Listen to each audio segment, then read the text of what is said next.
कोई अंडरस्टैंडिंग का सवाल ही नहीं है। ओके, अब बिहार की राजनीति के सबसे मुख्य आकर्षण इन दिनों चल रहे हैं सम्राट चौधरी जो प्रशांत ब्यूरो ऑफ इन्वेस्टिगेशन के नए शिकार हैं। अभी आपने कितनी भी जांचें की हो, कुछ भी की हो, लेकिन दो चीज आप आज तक खोज नहीं पाए उनकी, वो है हाफिडेविट और प्लांटी। खोज पाए? हाफिडेविट तो पब्लिक में है, इलेक्शन कमीशन के पास है। देखिए क्या है हाफिडेविट? मतलब चिराग सम्राट, मैं 3 साल से यहाँ हूँ और मुझे ये स्वीकार करना चाहिए कैमरे पर कि मुझे भी जानकारी नहीं थी कि ये आदमी इस तरह के आपराधिक प्रवृत्ति का है।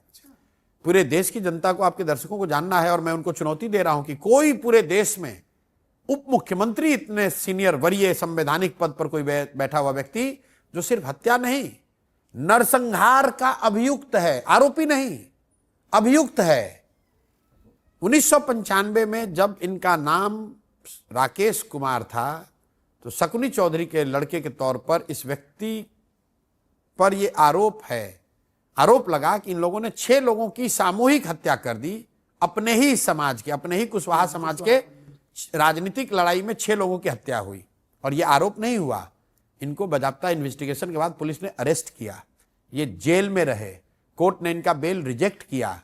उसके बाद कई महीनों के बाद इन लोगों ने एक सर्टिफिकेट लगाया कि ये नाबालिग हैं। ध्यान रखिए, कोर्ट में इनका ट्रायल चल के इनको बरी नहीं हुआ, इनको सजा होती, लेकिन इन्होंने सर्टिफिकेट लगाया कि मैं नाबालिग हूं और मेरा जन्म 1981 में हुआ है और 15 साल की उम्र का दावा और फर्जी डॉक्यूमेंट लगाकर ये जेल से बाहर निकले। उसके बाद उस केस का इन्वेस्टिगेशन ही नहीं चला, कोई ट्रायल नहीं चला और आज तक ये नहीं पता है लोगों को कि ये बेल पर है कि इन पर सजा हुई है, उस ट्रायल का स्टेटस क्या है। तो मेरा पहला सवाल इनसे ये है कि उस केस का स्टेटस क्या है। थाना नंबर तारापुर में 1995 में 44/1995 में 7 लोगों के सामूहिक नरसंहार का जो आप अभियुक्त थे, उसका स्टेटस क्या है। और इस बात को इन्होंने अपने किसी भी इलेक्शन एफिडेविट में मेंशन नहीं किया, पहली बात। दूसरी बात, उस केस को बंद करने के लिए उसके 2 जो प्रमुख विटनेस थे, उन दोनों की हत्या अगले साल कर दी गई और उसमें भी नामजद अभियुक्त इनके पिताजी शकुनी चौधरी हैं।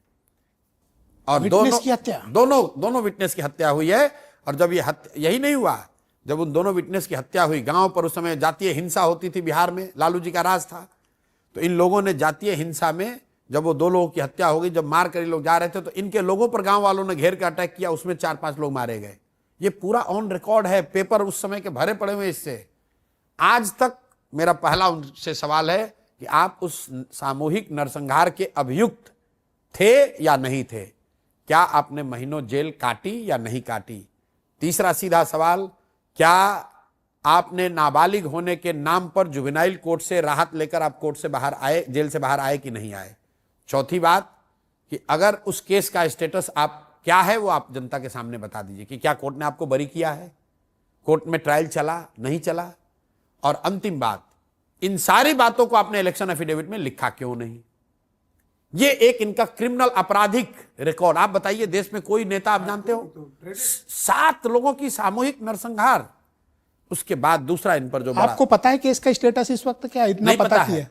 अब निकलवा रहे हैं, अब हम लोग वो कोर्ट से पेपर निकलवा रहे हैं, जल्दी लाएंगे पब्लिक में। बिल्कुल बिल्कुल, कुछ दिनों में आ रहा है, क्योंकि इतना वहां टेरर हो गया कि जिस परिवार की सदानंद, और ये देखिए कांग्रेस की क्यों आज दुर्दशा है। इन्होंने पता हत्या किसकी की है? सचिदानंद सिंह, जो कांग्रेस के उम्मीदवार थे और काउंटिंग के दिन दोनों जा रहे थे काउंटिंग कराने, काउंटिंग सेंटर पर न पहुंचे, रास्ते में उनकी हत्या की गई। आज तक कांग्रेस ने न उसकी सुध ली, न उस परिवार की सुध ली। इसीलिए कांग्रेस की यह दुर्दशा है। उस परिवार के बच्चे अभी हमसे आकर मिले, अब हम लोगों ने उस परिवार को ढूंढ निकाला। सारे लोग भाग गए छोड़कर गांव से, उस इलाके से। अंततः अब मैंने उस परिवार के 2 बच्चों को निकाला है जो मेरे से मिले हैं और वो चाहते हैं कि देर से ही सही हमारे बाबूजी की हत्या का न्याय होना चाहिए। उस परिवार को यह भी नहीं पता है कि कोर्ट में कभी ये केस चला ही कि नहीं चला, क्योंकि जो विटनेस थे उनको मार दिया, फिर सारे परिवार के छोटे बच्चे, और ये जुवेनाइल होकर निकल गए और कोर्ट में स्टेटस नहीं पता। अब समझिए, ये जुवेनाइल होकर निकले, लेकिन जब आगे इन्होंने लालू जी से समझौता इनके पिताजी ने कर लिया 1998 में, 3 साल के बाद इनके पिताजी, तब ये समता पार्टी में इनके पिताजी थे, 3 साल के बाद इन्होंने लालू जी से किया समझौता और इनके पिताजी ने इनको मंत्री बनाया। ना उस समय एमएलए थे ना एमएलसी थे। जब ये मंत्री बने तो उस समय राजनीतिक विरोधियों ने वो डॉक्यूमेंट निकाला कि अरे भाई आप तो 15 साल का डॉक्यूमेंट लगाकर जेल से निकले थे तो मंत्री कैसे बनेंगे। तो सुप्रीम कोर्ट के ऑर्डर पर इनको बर्खास्त किया गया। उसके बाद जब इन्होंने इलेक्शन लड़ा तो इन्होंने अपने हाफिडेविट में यह कहा कि मेरा जन्म 1981 में नहीं 1969 में हुआ है। अच्छा, अब ये 69 के हिसाब से जी रहे हैं और अपना नाम बदल के राकेश कुमार से पहले नाम इन्होंने बदला राकेश कुमार उर्फ सम्राट चौधरी और फिर राकेश कुमार गायब हो गए, अब ये हो गए सम्राट। एक बार शायद मौर्य भी लिखा था। हाँ, वो जो डॉक्यूमेंट दिया था ना, हाँ, उसमें लिखा था। उसमें जब ये जेल चले गए तो सम्राट कुमार मौर्य के नाम पर एक फर्जी डॉक्यूमेंट लगाकर इन्होंने अब ये साबित किया था कि मैं 15 साल का हूं। अब ये बताइए, इस आदमी पर सामूहिक नरसंहार का आरोप है और पूरी मीडिया, पूरा देश, पूरा तंत्र, पूरा कोर्ट, पूरा इलेक्शन कमीशन ये नहीं बता रहा है कि भाई उस केस में तुम बरी हो कि बेल पर हो। भाई आज इलेक्शन अनाउंस हो रहा है, इलेक्शन अनाउंस होने के बाद बेल पर रहने वाले सभी लोगों को थाना में हाजिर होना है। बिल्कुल। तो सम्राट चौधरी को भी हाजिर होना चाहिए। पुलिस यहां बता दे, डीजीपी बता दे कि ये बेल पर हैं कि छूटे हुए हैं। कोर्ट का डॉक्यूमेंट दिखाएंगे हमको। आप कह रहे हैं ना कोर्ट का डॉक्यूमेंट क्यों नहीं दिखा रहे हैं? इसीलिए नहीं दिखा रहे कि पहले मैं चाहता हूं कि ये राज्य की जनता देखे कि आप देश में बात कर रहे हैं मोदी जी सफाई की, शुचिता की, बिहार में अपराध मुक्त राज्य की, और आपका उप मुख्यमंत्री बेल पर है कि बरी हुआ है, ये बता दो। दूसरी बात, इन्होंने अपने इलेक्शन एफिडेविट में लिखा 2010 में कि मेरा जन्म हुआ है 1969 में। हो सकता है अवतार ले रहे हो, आपको ना पता हो। सुन लीजिए, अब ये देखिए 1998 में इन्होंने कहा कि मेरा जन्म हुआ 1981 में, मैं 15 साल का हूं, इसलिए मेरे पर हत्या का आरोप है, लेकिन मुझे छोड़ दो क्योंकि मैं नाबालिग हूं। निर्भया केस में जो नाबालिग लोग थे वो बच गए थे इस नाम पर। उसी तरह ये तो क्या उन पर जो निर्भया केस में जो लोग रेप के आरोपी थे, नाबालिग होने के नाम पर सजा नहीं हुई, क्या आज उनको आप अपना नेता बनाओगे? ये हालत इस आदमी का है। उसके बाद देखिए 2010 में इस आदमी ने अपने इलेक्शन एफिडेविट में लिखा कि मेरा जन्म हुआ है 1969 में और मैं 7वीं पास हूं, अप टू 7।